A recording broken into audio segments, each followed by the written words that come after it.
Ever feel like your workday as a frontline manager Oh, yeah. is like a never-ending game of Tetris? You know, Totally. those tasks just keep piling up, Yeah. each one flashing urgent, Right. and you're stuck trying to cram it all in before everything explodes. It's a feeling every frontline manager knows, right?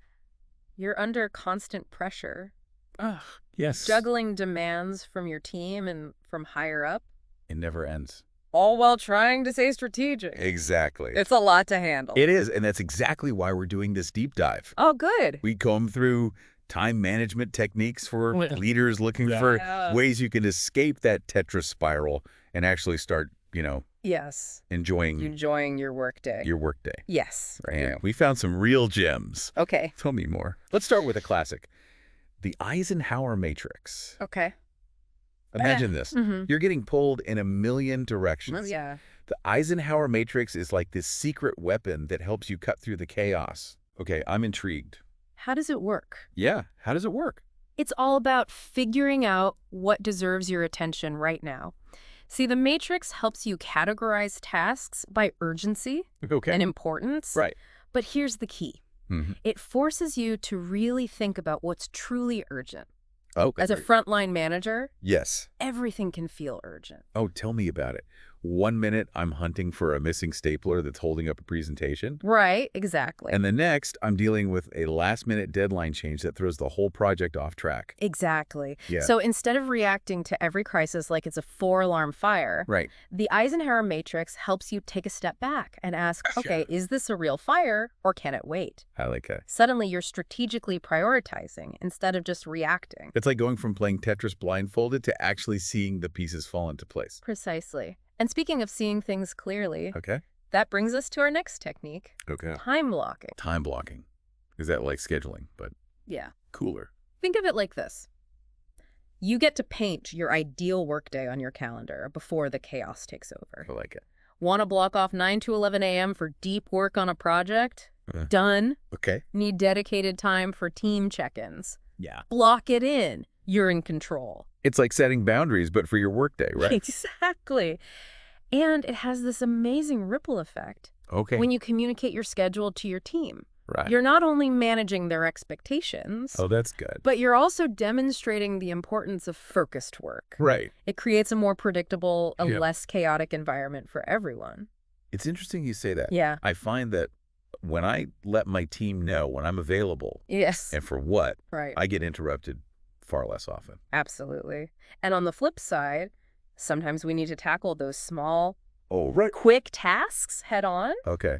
That's where the 2-minute rule comes in. Well, this one sounds dangerous. For someone like me who loves a good to-do list. Really? Oh, I love my lists. Okay. Tell me more. It's about preventing decision fatigue and those mental traffic jams we all get. Oh, okay. If a task pops up that you can finish in 2 minutes or less, Okay. you do it right away. Right then and there. Right away. Wow. No delaying, Okay. no adding it to the list. Wow. Just handle it.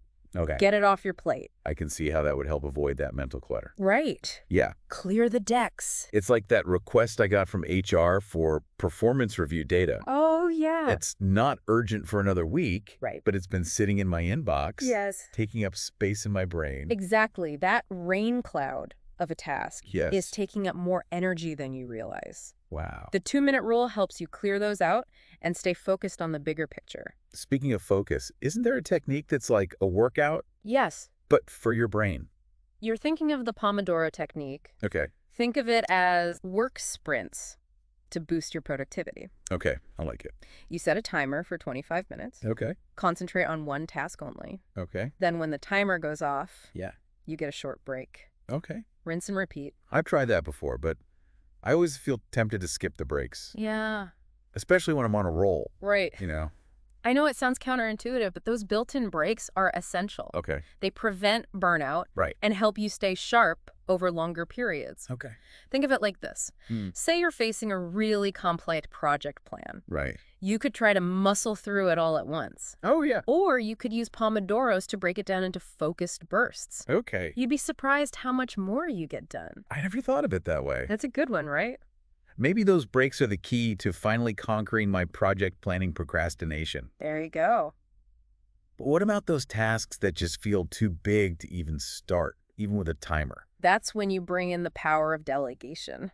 Ooh, delegation. And this isn't just about freeing up your time. It's about growing your team's skills. Okay, So it's a twofer. So delegation isn't just pushing work off my plate. Not at all. Okay. It's about leveraging your team's strengths Okay. and giving them opportunities to shine. Right. Think of it like clearing multiple lines at once in Tetris. I love that analogy. You're creating breathing room and setting yourself up for even bigger wins. Okay, I like it. The key is to choose the right tasks for the right people. Okay. Give clear instructions, Right. and then trust them to deliver. It's about matching their skills Exactly. and giving them the space to grow. There you go. In fact, I recently delegated a task that I used to dread. Oh, good. Not only did my team member nail it, Amazing. but they even came up with a more efficient process. Oh, wow. Even better. It was a win-win. That's delegation done right. Yes. Now, all these techniques we've discussed so far, Okay. the Eisenhower Matrix, time blocking, the 2-minute rule, Pomodoro, and Yeah. delegation Right. are all incredibly powerful. I believe it. But they work best when paired with one more essential practice. Ooh, I love a good cliffhanger. Right. Tell me more. What's the secret weapon? You're telling me there's a way to supercharge all these time management techniques we've been talking about? There is. I'm all ears. It's called the weekly review. Okay. Think of it as your secret weapon for staying ahead of the game. Okay. It's like a weekly pit stop where you check in with yourself and your schedule. Okay, I can see the value in that. Yeah. Life as a frontline manager moves pretty fast. It does. It's easy to get swept up in the day-to-day. Exactly. And that's where the weekly review comes in. Okay. It's your chance to step back from the daily whirlwind and reconnect with the bigger picture. Right. Ask yourself, Okay. what did I accomplish this week? Oh. Or did my time actually go? Right. Am I still on track to reach my goals? It's like a progress report, but for your time. Right. Exactly. And it's so insightful. You might be surprised how much time you spend on certain tasks. Right. I used to think I was great at managing email Well, yeah. until I started tracking my time Really? and realized just how much of my week it was eating up. Wow. I can relate to that. Right. Email can be such a time black hole. It really can be. Yeah. But the weekly review helps you identify those time wasters and make adjustments. Right. It's about being intentional with your time so you can design a workday that truly reflects your priorities. It's about reclaiming control. Right. Absolutely. Okay. And speaking of control, Okay. let's talk about some of the common time management challenges frontline managers face. Okay. Because even with the best techniques in place, Right. there are always those external factors that can throw us off track. Oh, tell me about it. Right. It often feels like there's this unspoken expectation Mm-hmm. that frontline managers should be always on, Yes. constantly available to answer emails, texts, and messages. Yes, the always-on culture. It's exhausting. It is. It's like a phone that never gets to recharge. Right. Eventually, the battery's going to drain completely. Yes. And unfortunately, that's the reality for many frontline managers. So how do we fight back against this always-on mentality without seeming like we're not committed to our jobs? It's all about setting healthy boundaries. Right. You have to make it clear when you're available and when you're not. Right. And you can do this without being rude or dismissive. Any example? Something as simple as setting up an autoresponder on your email that says, Okay. I'm checking email periodically throughout the day, Right. but will respond to your message within 24 hours, can work wonders. Okay. It manages expectations without making you seem inaccessible. I love that. It's a good one. It's about setting realistic expectations, Yeah, right? Exactly. Because let's be honest. Yeah, Most emails aren't actually emergencies that need an instant response. precisely. Right. No. Let's move on to another challenge. Okay. The myth of multitasking. Oh, yeah. I feel like we wear it as a badge of honor, We do. but is it really all it's cracked up to be? I have a feeling I know the answer to this, but go on. Right. Tell us what time management for leaders says. Well, the research is pretty clear. Okay. Multitasking actually makes us less productive Yeah. when we try to do too many things at once. Right. We end up taking longer to complete tasks. Yes. And we're more prone to making mistakes. I knew it. It almost feels like I'm juggling chainsaws when I try to multitask. It's not sustainable. No. Our brains are wired for focus, not for constant task switching. Right. So instead of multitasking, Yes.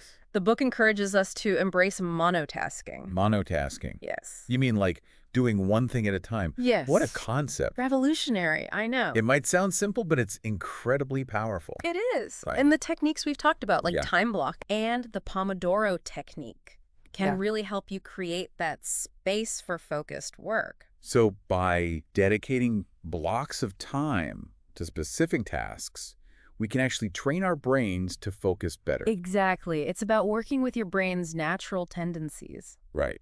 not against them. Right. And speaking of working with our brains, Okay. there's one more common time management trap we need to address. Okay. The planning fallacy. The planning fallacy. Yes. That sounds intriguing. It's a good one. What is that exactly? Okay, the planning fallacy. Yes. You said it's a trap. It is. It's that sneaky tendency we have to underestimate how long a task will really take. Oh. Like, we think we can power through a report in an hour, when in reality, it's probably closer to, Yeah. maybe even 3 with distraction. Oh, I know that all too well. Right. It's like that feeling when you overpack for a trip, thinking you can squeeze it all into your suitcase. Yes. And then you have to sit on it just to make it close. Exactly. And in the workplace, this often leads to us overcommitting, missing deadlines, and feeling constantly behind. Ugh, We set ourselves up for disappointment. So how do we break free from this cycle? Time management for leaders has to have some advice for us, right? Absolutely. Wow. One simple but effective strategy is something called the rule of 1.5. The rule of 1.5. Yes. Sounds intriguing. Lay it on me. It's all about building in a buffer. Okay. Whatever you think a task will take, Yeah. multiply that time estimate by 1.5.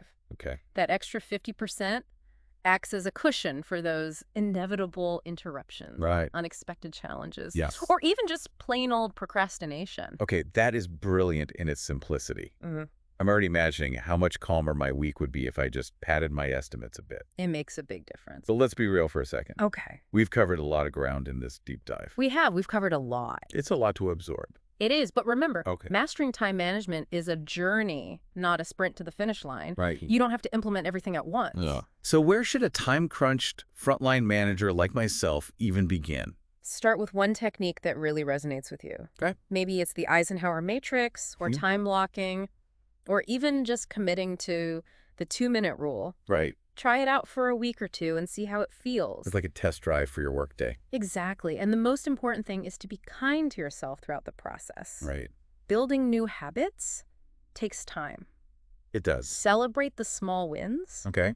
Be patient with yourself when you stumble. Yes. And remember that even tiny steps in the right direction can lead to big changes over time. I love that progress over perfection. Yeah. You know, as we wrap up here, Yes. there's one idea from time management for leaders that really stuck with me.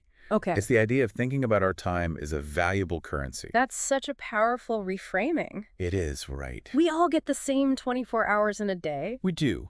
but how are we choosing to spend that time? Are we investing it in ways that align with our goals, our values? It's a good question. The things that truly matter to us, both at work and in our personal lives.